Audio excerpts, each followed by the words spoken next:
Hello and welcome to The Birth of a New Dimension. My name is Aurora, and I have this name Aurora because I am the end result of the combination of a physical earthly body and consciousness that comes from the stars, from the sun, in exactly the same way that the aurora borealis and aurora australis, the meteorological atmospheric phenomena that are in Earth's sky, and there are aurora on other planets too, are the end result of highly charged particles and energy that come from the sun and interact with the magnetic field of whichever planet is creating the auroral display.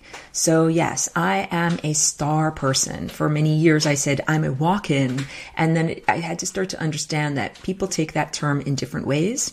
So it's been necessary for me to further clarify or refine how I define myself. But yeah, I'm not the original inhabitant of this earth body. And what basically happened roughly 17 years ago at this point, it's almost hard to believe that I've been here for 17 years. Hey, brief pause while I save my work. Hard for me to believe 17 years that I've been here on this gig, because I thought it would be super fast. I thought that it would be done by like 2003 or 2004, that this both personal metamorphosis and planetary / social / cultural transformation, I thought that it would be so very fast, and have been constantly having to readjust my expectation as to how long it would take. But basically, that is what I'm referring to when I say birth of a new dimension. So I am also the inventor / creator of a new shape that I call the flying rainbow lasagna. And although that might seem a lighthearted or ridiculous term, it is not intended to be ridiculous. It's a very serious concept. It is the concept of basically how to transform the ordinarily donut-shaped or toroidal or shaped like a torus energy field of each individual person, or anything that has an energy field that's shaped like a torus. It could be the magnetosphere of a planet like Earth. It could be the energetic envelope that surrounds an atom or a molecule. It could be the time body or aspects of intangible self that surrounds and interpenetrates your physical cellular structure. And the idea is that by taking that ordinarily toroidal shape and adding an additional dimension to it, just in the same way you can fold a piece of paper and that's flat, it's 2D, into something that is three-dimensional like origami, you can gain additional degrees of freedom with the capacity to fold the fabric of space, time, and consciousness. So this flying rainbow lasagna is like the end result of a math configuration. It doesn't come into conflict with any of the previously established, rationales or previously established, assertions of reality. Those are foundations. And so we can't cut the fabric of space, time, and consciousness. Imagine that it's like a big, giant living tapestry. In the same way that we have blood that flows through our circulatory system, there is a larger metabolic body, like an entity, a person, that has a metabolism made of time. And you can't just cut a bunch of time threads and be like, oh, everything will be fine. It's like, let's sever a bunch of arteries. Everything will not be fine. And our individual journeys, as we flow through time, are analogous to blood flowing through an individual, mammalian body. The idea is each red blood cell has its own personal agenda. Like, hey, I'm loaded up with oxygen. I got to get out to the organs and release my oxygen to them. Or, hey, I'm loaded up with carbon dioxide. I better jet back to the lungs and get more oxygen. But that those personal microcosmic agendae of the little red blood cells are part of the circulatory system and metabolic health and vitality of the larger being within which they flow. And that's exactly the same as our individual journeys through time.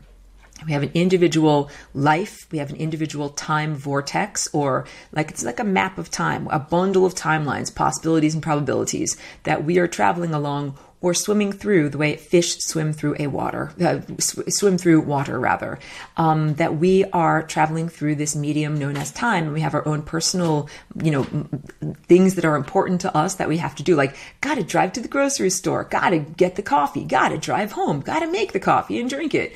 But that all of those things that we are doing as part of our own, personal story are all adding up to the overarching sense of health and vitality and metabolism of this much larger entity within which we live. So it's really, really crucial at this point in the conversation for me to really clarify that this is not an exploitive relationship at all. Just like in your body, you're not exploiting your red blood cells. You create them, you give energy to them, they give energy to you through their healthy function, and everybody's happy.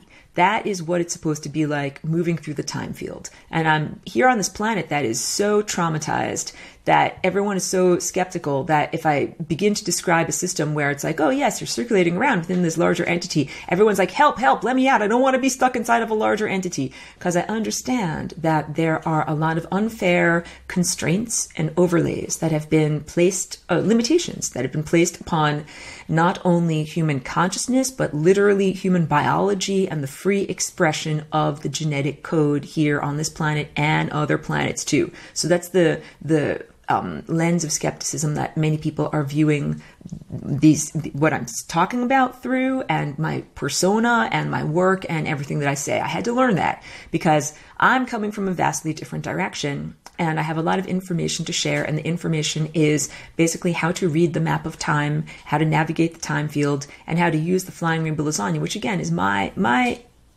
creation. And I'm turning on my little piano here. It's my creation. It's what I invented as a way to solve my own personal dilemma, but it's also something that can be applied to many other people in terms of gaining additional degrees of freedom and not being stuck anymore. So the whole idea is I am the first person that ever danced DNA in the shape of a flying rainbow lasagna, but I do not intend to be the only. I intend to teach other people how to do it, just like there once was the first guy that ever invented a piano and whoever played the piano. And he's like, wow, this is a wonderful instrument. I'm the first person that ever played this. However, many, many subsequent musicians came along, Mozart and Bach and, many modern players who all took that same instrument and they made it their own. They took the basic 88 keys and the potentials within that instrument and they played it with their own particular style, coming out of their own social context of the time. So too is it with flying rainbow lasagna. It is like learning to play the instrument of your DNA like a virtuoso. No longer is it necessary to conform to non-healthful genetic patterns. So non-healthful genetic patterns I would define as anything that is disease. It's literally not being at ease, so anything that's causing discomfort. And a lot of these genetic patterns are mirrored or reflected in thought patterns and expectations. So disease is part of it, and decrepitude as we chronologically age and move through time is another one of these programs or expectations or genetic propensities that is not part of vitality. And so, whatever, I'm talking into this microphone here, and I've had this microphone for a year and a half, but the microphone still worked. It's not like it got more and more and more decrepit as it moved through time. And now, it would not actually function or not pick up sounds or not emit sounds, or the wires would be jiggly or something like that. Like, no, in fact, if there were a microphone like that just, from using it and speaking into it over a year and a half that did that, we'd say, wow, what a piece of crap, that's not a good machinery at all. And believe me, our bodies are not pieces of crap.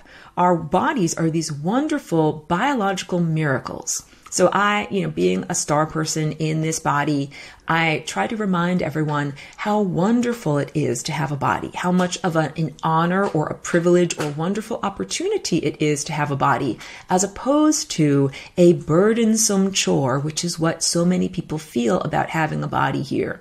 So that's a big reminder, a big takeaway, that, the capacity to grow healthfully in the womb and be successfully born as, a live mammalian birth is so unlikely. We could definitely define it as a miracle.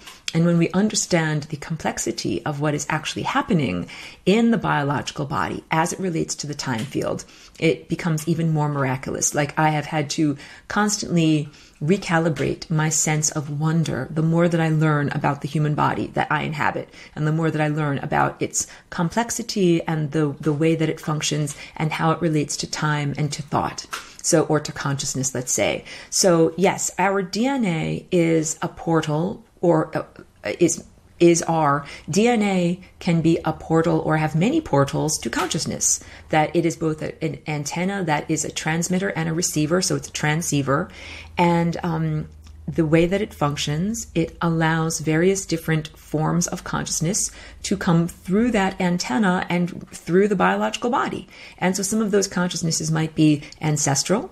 They also might be social, like what people would call, I guess in this time and place, the collective conscious, like the overarching soup of humanity, of all the thoughts that are out there, that flows through you. And then there are also disembodied bits of consciousness, actual little thought forms that float around, just like seeds are looking for a fertile medium within which to sprout.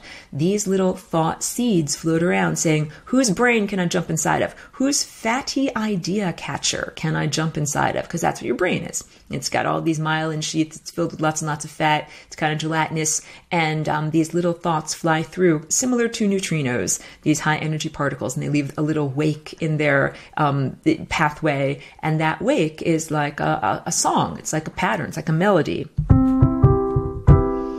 And we get to choose which melodies we let's say, feed and nurture and manifest into reality. So lots and lots of thoughts might come through your mind in a day. Many of them might not even be intentional. They might be interlopers, just like if you might inhale bugs or pathogens as you're breathing oxygen that you also want. And your body has a filtration system and an immune system that says, pathogens out. This is not what I actually want. This is not part of my body. It's not what's supposed to be here. And in exactly the same way, our mind has an immune system, or your consciousness, let's say your consciousness and your perception have an immune system that says, hey, these are desirable thoughts that lead me towards continued life. And then these are undesirable thoughts over here that lead me away from continued life and health and vitality, and instead bring me towards what I call the membrane of death. So usually I talk with pictures. Here I'm on the radio, and I love my radio show. However, it is a challenge because I can't talk with pictures. So ordinarily I draw these little time vortices that are shaped kind of like a funnel, but like with the pointy part at the top and the wide part at the bottom, and the curved edge of the funnel. That's a flowing membrane, just like a flowing waterfall. And all of the timelines in our bundle of possibilities of our life terminate on that membrane, except for one. That's the central core timeline that goes straight down the middle, or is like an arrow that reaches the bullseye. And that is the intended pathway for consciousness flowing through this medium known as time. It's like saying your red blood cells are supposed to flow through this capillary and go to this organ and then flow back to the heart in this way. And what's supposed to happen is each one of our consciousnesses is supposed to be emanated from the source, which is also known as the zeroth dimension or the singularity. So I'm defining the singularity close to the way that science defines the singularity, as the infinite stretching of the fabric of space, time, and I add in consciousness to the point where the rules of what defines reality break down and no longer are relevant. And this, to contrast, this is not the transhumanist singularity. I'm not a transhumanist at all, and this has very little to do with the idea of ingesting microchips and merging humanity with machinery. In fact, I'm a huge advocate for the idea that in order to achieve all of these wonderful, what we would call supernatural or superhuman opportunities, or whatever accomplishments, you don't need anything except for your birthday suit and, sunlight and food and water and maybe, someone to hug or a dog or a cat. Like love is a very big part of it. Love is a type of food. So yeah, I don't know if you can hear, I got my little dog in the studio here. She's chewing on like a little healthy chew toy over there. And she absolutely gives me tons and tons of love. And love is a tone. Love is a tone. It's a music that we make with our non-physical body as we fly through time. And when we are flying through time and not being held back or limited or constrained by the past, like not holding on to a bunch of excess baggage or, being slowed down in any way, and when we're also not grasping for the future. A lot of people do that using their mind in order to try to feel their way into the future. They try to think their way into the future. What's going to happen if this happens? What's going to happen if this happens? What about this? What about this? What about this?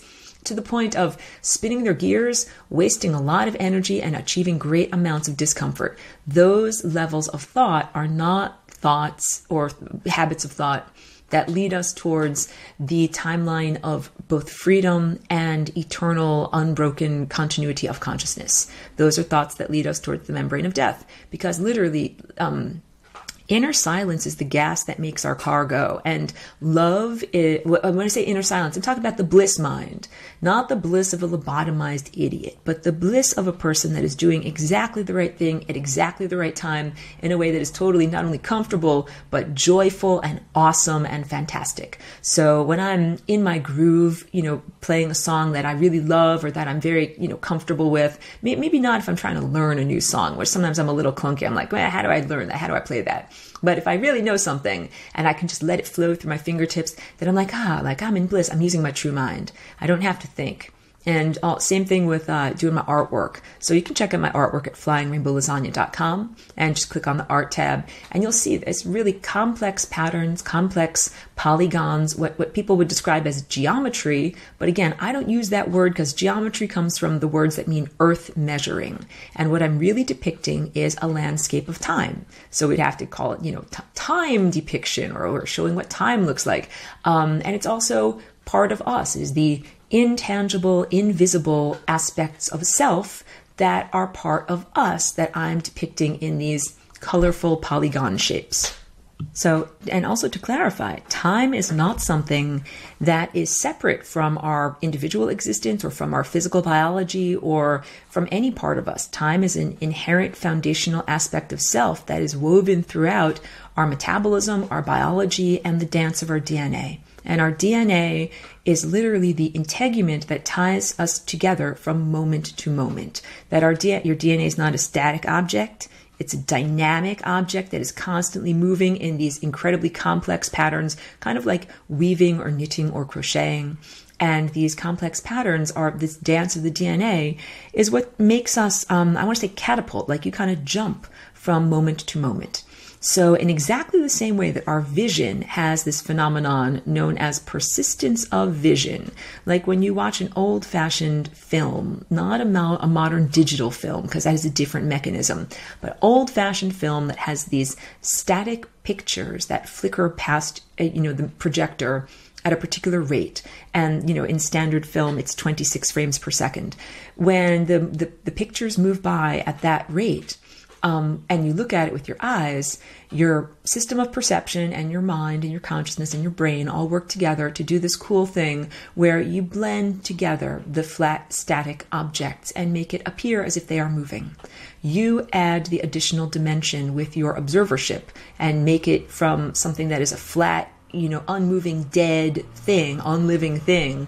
With your mind or consciousness, you turn it in, and your perception, you turn it into something that is very much a living thing. You are embroidering reality. And we're doing this all the time, not just when we watch an old-fashioned movie at 26 frames per second, or if you look at, a flip book or some form of ancient animation like a zoetrope, which is this wheel of life. It's a similar, concept.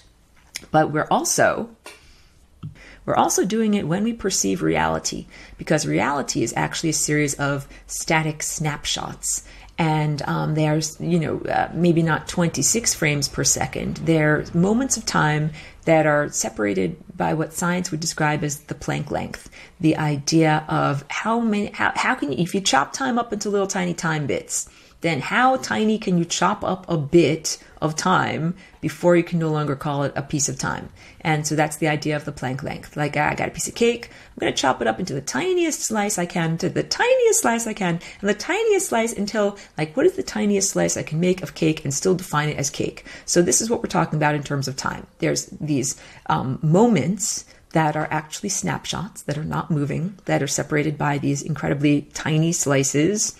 And then we as observer experiencers knit together those moments and embroider it with our consciousness and our perception and our observership into what we consider to be the third dimensional reality around us that contains moving objects that move through time, which is the fourth dimension. And all of this in order to say that each one of us is expressing a profound artistry. That it's very artistic and creative to be able to do this. You're not a slouch. Looking around at the world is a creative act.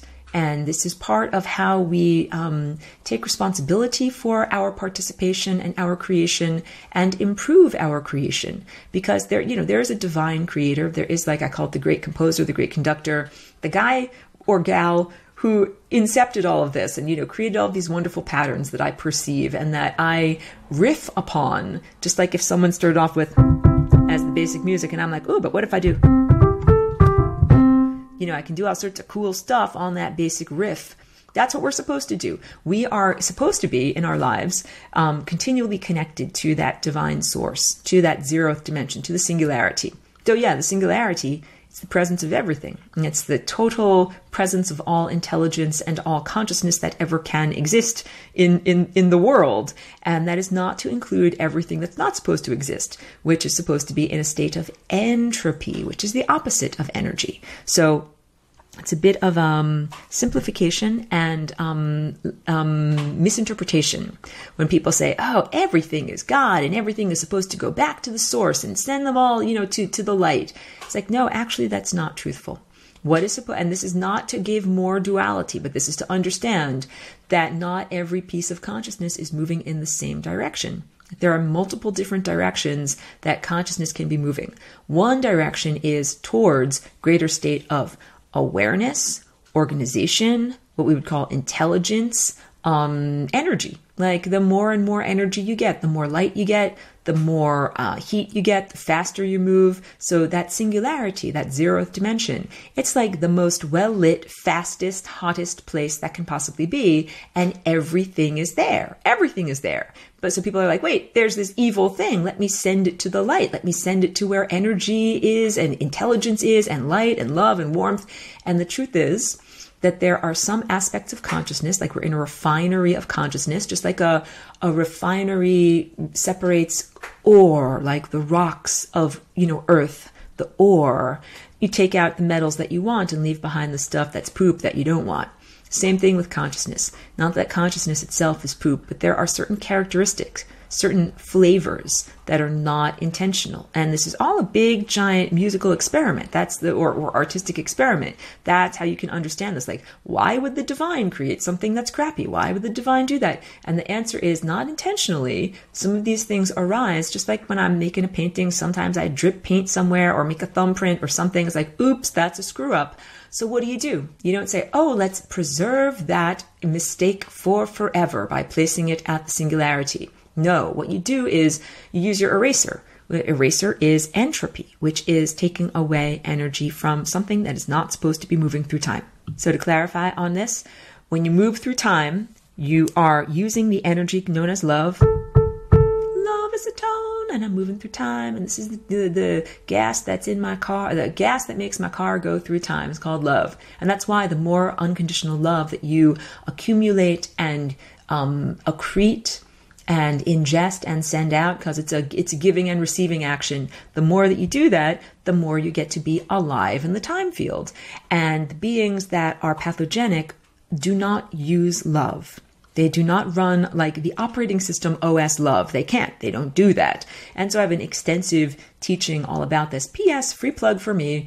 I teach a class called Lessons for Full Spectrum Humans, and I did a little standalone class that is called The Origins of Artificial Intelligence and Protection, Self-Protection from Negative Thought Entities. And that basically is galactic history. And it talks about how we got into this whole difficult position that we are in on this particular planet. But it's not just a pathogenic infection that affects one planet or one species. It affects and infects our entire solar system here in this place and many other places too. So it's just like saying, if a person has been raped, it's not the only rape in history. There are many other people that have also been similarly violated. Our planet has been violated. It's a very dark topic. And so for many years, so I'm walking, I've been here for a long time. When I first started to talk about this to people, some people, it was very they had a negative emotional reaction. And I started to learn I had to be way more responsible in the way that I shared this information because, it's meant to be healing. It's meant to be for the purposes of uplift and healing.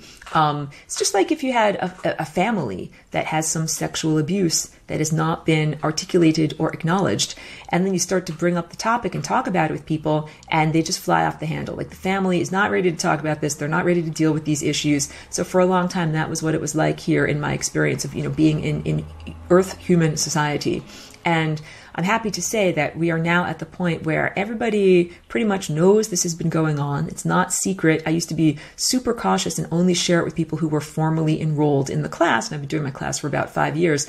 There's now, this information is coming from many different directions. So there are many other teachers or public speakers who talk about this idea, and they might use different words. They might say, archons or archons, or whatever. I call them the pesky occupiers of the interstices, the turds who refuse to flush. And I use these lighthearted terms, again, not to be an idiot in any way, but because I don't want anybody to be unduly impressed or intimidated by these consciousnesses. They are not intimidating. They are not impressive at all, even though for about the past 5 or 10,000 years on this planet, they've taken over and controlled a lot of stuff here. So basically all of what is known as recorded human history has taken place under the, horrible boot heel of oppression of these particular entities, which is why it's like if you were a kindergartner and you go to school and you go to play on the playground and there's this, second grader who's a bully. And it's like, the whole entire school year that you've been in school, this bully's been trying to beat you up and take your lunch money and does that to everyone else on the playground. It's just one little slice of it's not every single year. It's just the slice that you've been experiencing. And it's just one crappy little bully on the playground. Well, I'm also very happy to report to you that the lunch lady is here. That's like, on the playground, the bully's trying to take some kid's lunch money, and the lunch lady comes up and says, hey, that is not cool. You are not allowed to do that. Well, the lunch lady is here. It is not cool. These beings are not allowed to do this. And there are several different tools that we can use to fight against these entities. And fighting against these entities doesn't necessarily look like a war or a battle that we would understand in the conventional mundane sense, where usually it's about this person is trying to attack me, so I'm either going to get a bigger gun and try to attack them back, or find some way to sabotage them. It's actually a different type of response. It's not a violent shooting or cutting or anything like that. It is like superseding, jumping up and over, getting bigger and better than. That's what this metamorphosis is. That's what birth of a new dimension is. Because humanity has, as an inherent part of what we all are, this amazing creative capacity. Just like the creative capacity of persistence of vision that allows you to create what looks like, flowing objects flying around you and moving that are actually static objects, that your DNA is part of this amazing creative capacity and your perception is part of this capacity too. We are really literally miniature divine co-creators. And we're supposed to be connected to the great composer the whole time that we're down here. And we're supposed to know exactly the notes that we need to play to stay alive and be healthy and vital, and to add to the overall music of the cosmos. And that music is the music of life. And this DNA that we have is connected to so many other organisms, both locally and non-locally, and here at this time, and also not here at this time. Like I said, your DNA is like a portal for consciousness. And so it can be a portal for consciousness that is here. It can also be a portal for ancient consciousness, your ancestors. It can also be a way of transmitting information to your descendants, beings who don't even live yet. And if you never have a baby, like that, there's other ways to transfer ideas and information than merely having a physical child. Because a lot of people take this super literally, like, I better procreate, otherwise my DNA will die. No, because there have been plenty of wonderful scientists and artists and explorers of thought who have continued to share their ideas, with future generations, but not necessarily through the literal transmission of DNA, like through a womb, through a baby being born, continuing onward in that way. So there are ways for you to affect other people's DNA and other descendants by sharing your ideas, by sharing your artistry, by making music and making art and making, artifacts literally that last through time, that can transfer, or ideas. What if you write a song and it's like, oh, I wrote this wonderful song and then I taught it to someone else and they kept that song alive for many generations. You are literally affecting the future behavior of DNA over many generations. So this is truthful of what we would call great thinkers, people like Isaac Newton or Einstein, or great teachers, or ancient Greek people like Pythagoras or Socrates. We still think about those people. We still think about the concepts that they embodied when they were alive in the flesh. So regardless of whether you are a descendant of Plato, you can learn from the ideas that Plato thought and nourished and cultivated and manifested during their life many thousands of years ago. So yeah, it's not just about being able to have a baby and pass on ideas, literally through your genes to future generations. There's also such a thing as lateral gene transfer. So there's these tiny little organisms that are called tardigrades. I like that word because it sounds a lot like Doctor Who, the box that he flies around in is called the TARDIS, which is like a dimensional rift in time and space, and it's alive and it's self-aware. And I like the idea of these little, TARDIS-like creatures, but they're not. They're tardigrades. And they're also known as woolly bears. They're little, very microscopic organisms that are incredibly durable. And part of the aspect that makes them so durable is that they can be completely desiccated, dried out of almost all of their water, and still get rehydrated and be alive later. Oh, it's my little dog boss. Hold on a sec. So these little tardigrades, they practice what is known as lateral gene transfer. When they get all desiccated and dried out, their DNA gets chopped up or broken up into little bits, like little puzzle pieces, and kind of rearranged and strewn all over the place. And sometimes when they get rehydrated, they reassemble their DNA in new and interesting configurations. And sometimes they even insert puzzle pieces from other organisms. And this is known as lateral gene transfer. It's like these little organisms don't have to just have a change in their genes and then pass it down through, sexual reproduction to the next generation to express it. They can change their genes and their expression in that generation. And this is what we are doing right now as humanity. So it's not necessary to be like, oh, I'm going to change my ovum. I'm going to change my sperm. Then we're going to put the ovum and the sperm together and make a new baby. And that's going to represent new humanity with superhuman powers and expanded, awareness and whatever, silver lightning eyes or something amazing like that. It's like, no, you don't actually have to do that, because that would be incredibly laborious, and it would probably take many, many generations if we did it in that way, laboriously, to actually begin to express levels of freedom. And what we can do instead is transform in this generation. So whatever each one of us right now in a body is the distillation of many, many previous generations of all of your ancestors. You could think of it almost like an inverted cone, like from the general to the specific. We each have, if you go back 20 generations, each one of us has 1 million ancestors. That's 1 million different people, a huge amount of genetic diversity that then gets distilled down into you as this present exemplar of humanity in this generation.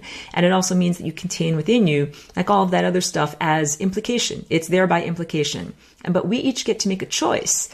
Your body is your own real estate. Yeah, your ancestors don't own your body. They owned their body that they lived in long, long, long time ago. You own your body. You get to choose what you're doing with your body. So you get to choose if you want to change the state of your genes, the behavior of your gene. And this, what you're expressing through your genes, you can choose both in terms of biology, like what biological propensities towards health or vitality or wellness or whatever, and also thought structures, because thoughts are intimately connected, or consciousness is intimately connected to the behavior and expression of DNA. So what makes you dance in a certain pattern?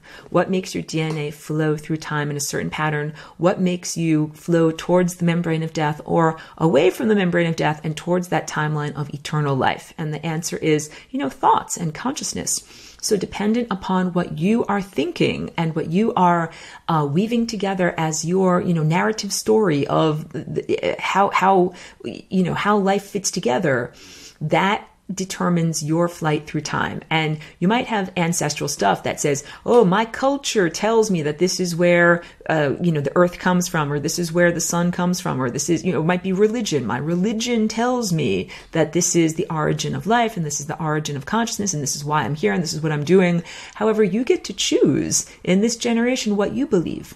You have things like on a platter, got a bunch of crudités on a platter. Your ancestors are offering you, would you like to eat this little sandwich? Would you like to eat this little crunchy sandwich? Would you like to eat this little tidbit over here? And you get to choose. You're like, no, that doesn't look too good. That looks rotten over there. I don't want to eat that. That's like crappy. And then this looks really delicious. Let's eat some of this. Or maybe nothing on the ancestral plate looks delicious to you. Maybe all of those options that not only describe the origins of the world, the origins of consciousness, but also, that define what is good behavior or what you're supposed to do. Maybe none of those seem good. Because right now, when I look around at Earth human society, and I'm not here merely to denigrate what I perceive, but there are if we're debugging the system, we got to talk about the bugs in the system. There are massive flaws. And some of these flaws have to do with the idea of, sacrificing your true self in order to get money. And, this is the domestication of the human, that humans are meant to be wild, undomesticated phenomena where you're like, screw you, world. I'm doing what I want to do. Today, I feel like singing a song. Tomorrow, I feel like swimming in the ocean. The next day, I feel like, painting a painting or making a sweater. Like, you get to choose what you do with your activities. This would be the wild, undomesticated format, just like the wild, undomesticated format of a wolf. It's like, screw you. I'm going to run through the woods. I'm going to catch a rabbit. I'm going to eat it. Now I'm going to sleep in a cave for a day. Like, wolves do whatever the heck they want to do, as opposed to a domesticated dog that has to listen to its master. It's like, oh, if you want to get your kibble, you better do the right thing. You better do what I tell you to do. So humanity has been acculturated for many thousands of years that if you want a bed to sleep in, and if you want steady supply of food, and if you want this and that, and be patted on the head, you have to do all the things that are known as being a domesticated human. And that includes integrating in human society and working for a boss or earning money in some way. And this, concept of money goes back to ancient Sumeria and Babylon. And we're still experiencing the vestigial traces of those cultures in our present culture. So this is a very, it's ancestral. It's heavily ingrained in human society. It's very unhealthy. It's very unhealthy. It is anti-human. It is inhumane.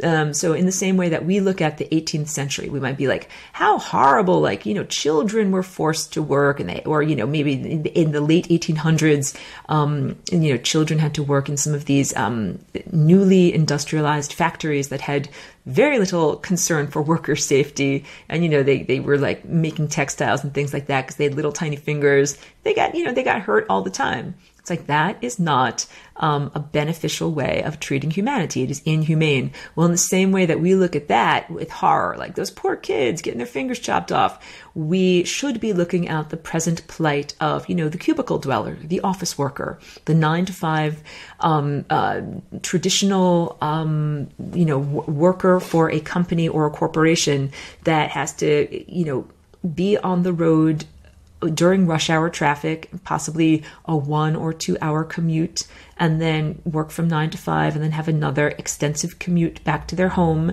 And the idea of, owning a home and having a mortgage and owning a car and having car payments and having all these various forms of debt, all of that is the domestication of the human. And I see all of that as incredibly unhealthy. That not only is it diminishing the freedom of humans to express themselves, to express ourselves, and you express yourself not just being like, hey, I feel like singing a song, I'm going to sing a song. You express yourself by your posture. What are you doing with your body in each moment? Are you sitting in a car? Are you sitting behind a desk? Or are you moving expansively? Are you walking around a room? Are you walking around in nature? Are you getting exercise? So in this time and place, humans have very little opportunity to just exercise naturally. So in order to maintain your body, you have to do something like drive to a gym or, do some specific activity that is for cultivating physical fitness.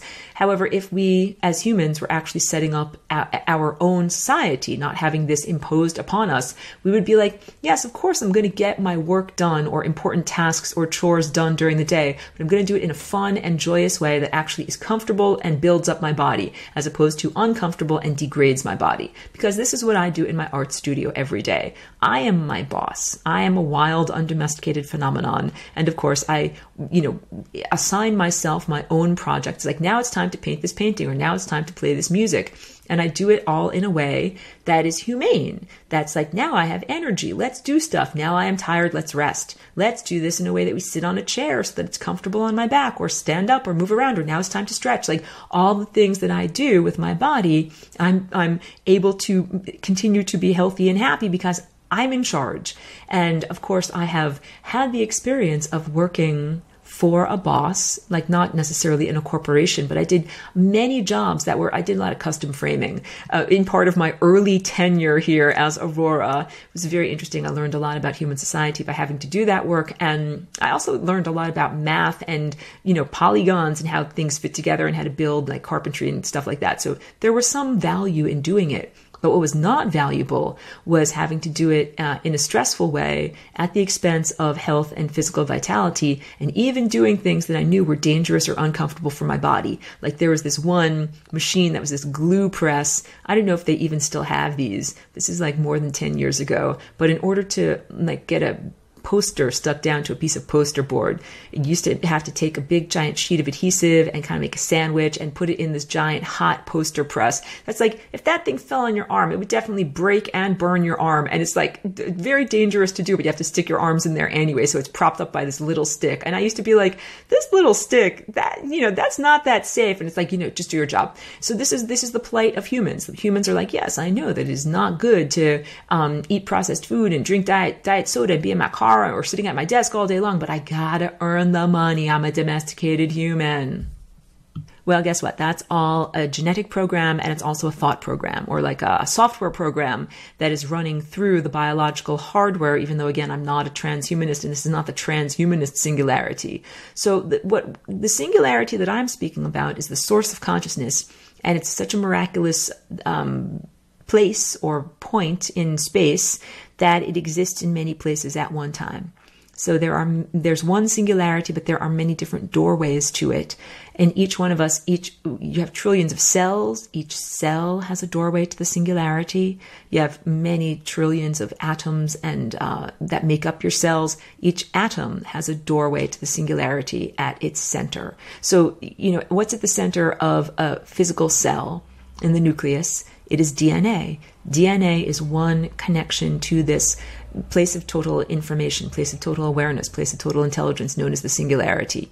And we also have them at the convergence points of all the energy centers or chakras of our body. Chakra is just a word that means spinning wheel of energy, and it comes from ancient Sanskrit. And there's all sorts of people have all sorts of reactions to the use of that word at this point, but it's like, don't be afraid of or denigrate that word.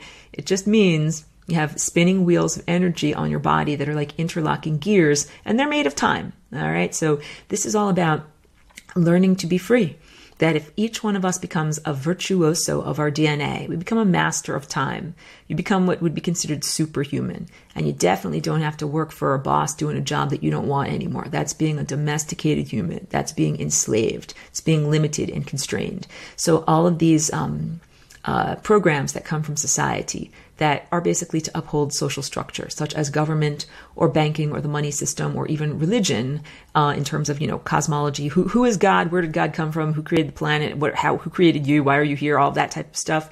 It's all meant to preserve these structures that limit and constrain you, that you are domesticated. You're not a wolf running around doing whatever the heck you want every day and, jumping in a bunch of water to drown your fleas whenever you want.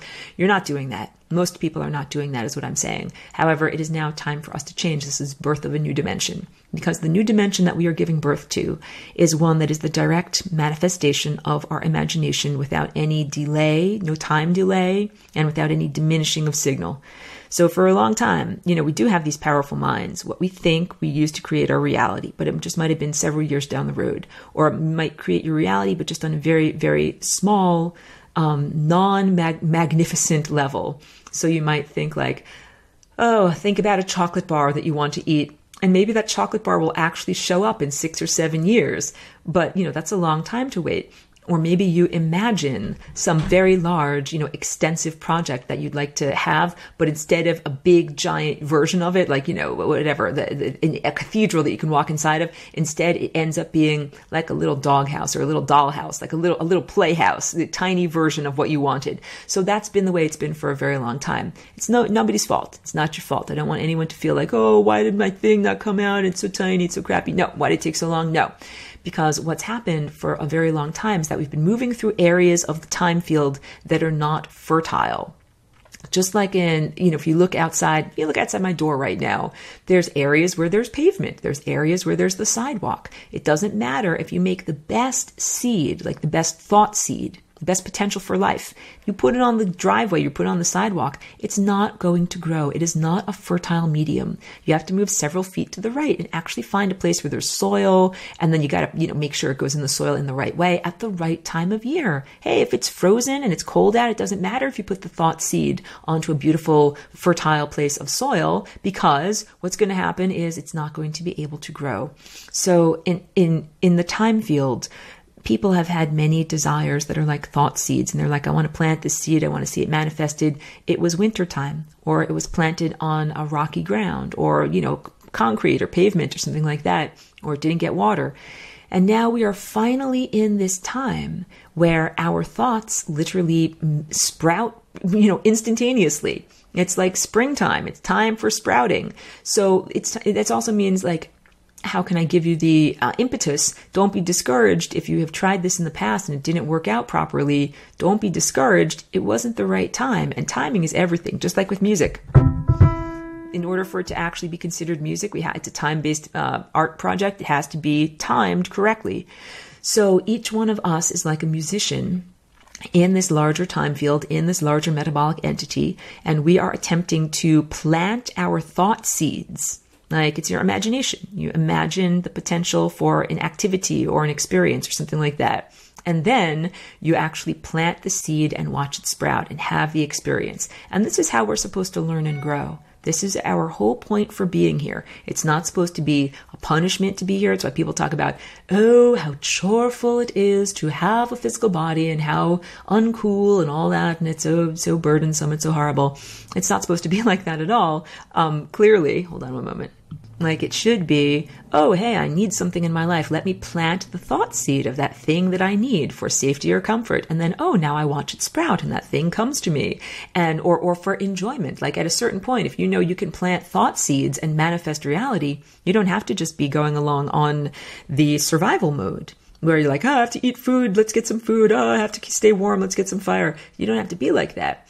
You could be like, oh, look, I have plenty of food. Oh, look, I have plenty of warmth. Oh, look, I have plenty of safety. Now that I have all of those basics, now what do I want? Oh, now I want artistic fulfillment and fun and joy, and to have a big dance party and, to celebrate life. Like, all of a sudden, our desires, you can expand your desires beyond the mere survival level that humanity has been at for, 10,000 years, since the genetic degradation known as the fall. And the fall is mythologically described in this time and place in the Bible as the fall from grace.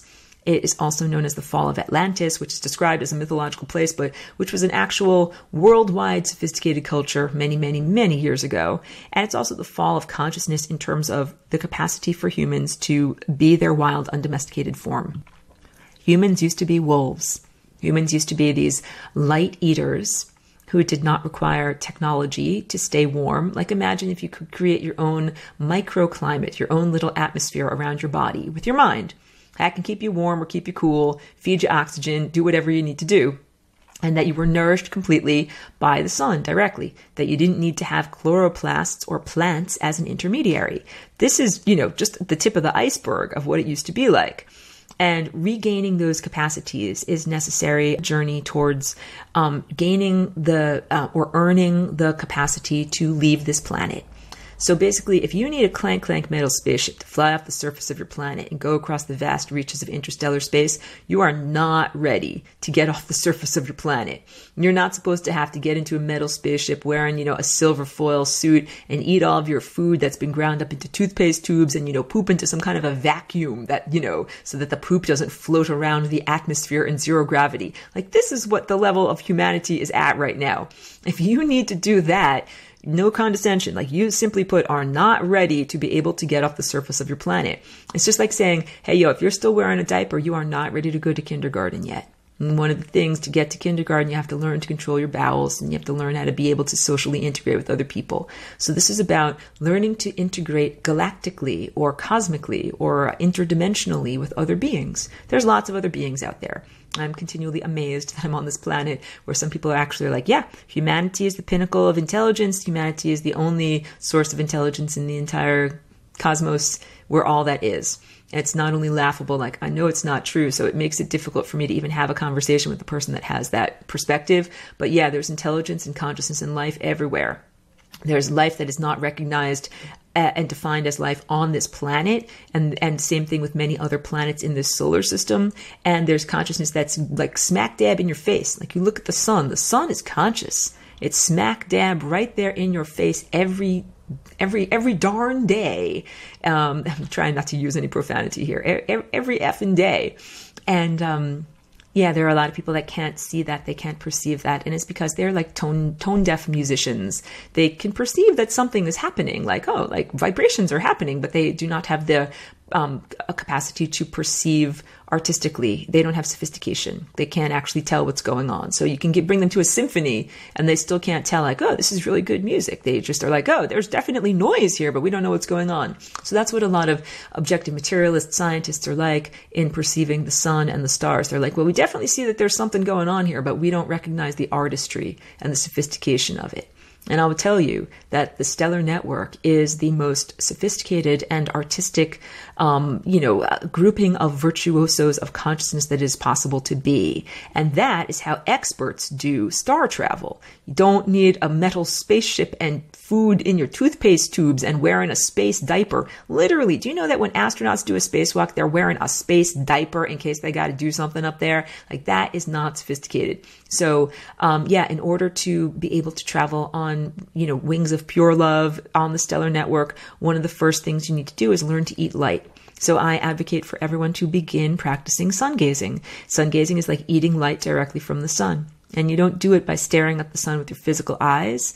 There's all sorts of different teachers that talk about this. And I'm a very responsible teacher. I don't say to stare at the sun with your physical eyes, because this is really about nourishing the non-physical or higher dimensional aspects of self. So you can just as easily eat that light if you close the physical apertures, the cameras of your physical eyes. But what you want to do is keep your inner eye or your attention focused on the sun and the stars. And then when you get good at it, it's kind of like you have synced up, like your Bluetooth. I'm not a transhumanist, just using an analogy, but it's like you've synced up. You know how to tune into the sun. Even if it's a cloudy day, you can still tune into the sun. Even if if it's nighttime and the sun is literally on the other side of the earth, you can still tune into the sun. And P.S., I am not a proponent of flat earth theory at all. And I actually consider it like an infection of the mind, an infestation of erroneous ideas and erroneous viewpoint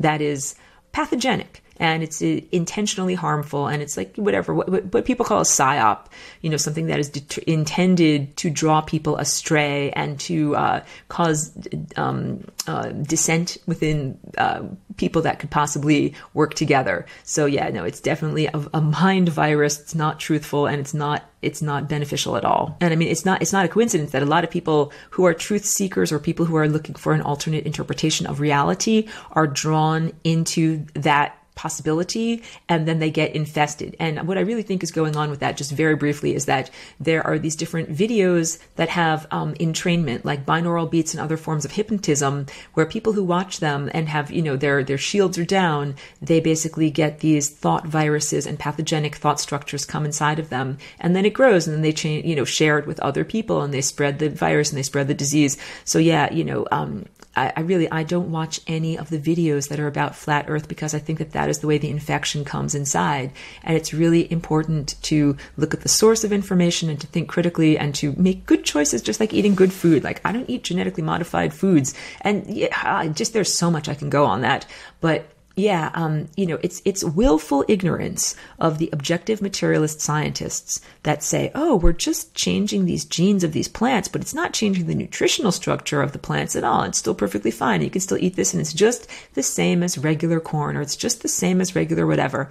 Those scientists are not recognizing, they're like tone-deaf musicians. They are not recognizing genes as a portal for consciousness. And when you change the genes of an organism, it's like you're taking the guitar strings of a guitar, you twisting all the knobs so that it's going out of tune, so that it's not correctly tuned. And then when you eat that organism of a badly tuned guitar, then your guitar goes out of tune. Like, to me, that seems really simple and obvious, but I'm kind of amazed, again, like the people that don't believe in life on other planets or other forms of consciousness actually believe that genetically modified organisms aren't adversely affecting your structure, and that they're not actually doing any research to support the possibility that it might be harming the structure. Like, they refuse to see. So this is why I'm an artist, not a scientist. This is why coming here as Aurora and having all this information to share, and a lot of my information is based in math, and is the higher dimensional math of color, line, shape, form, movement, texture, and tone. Tone like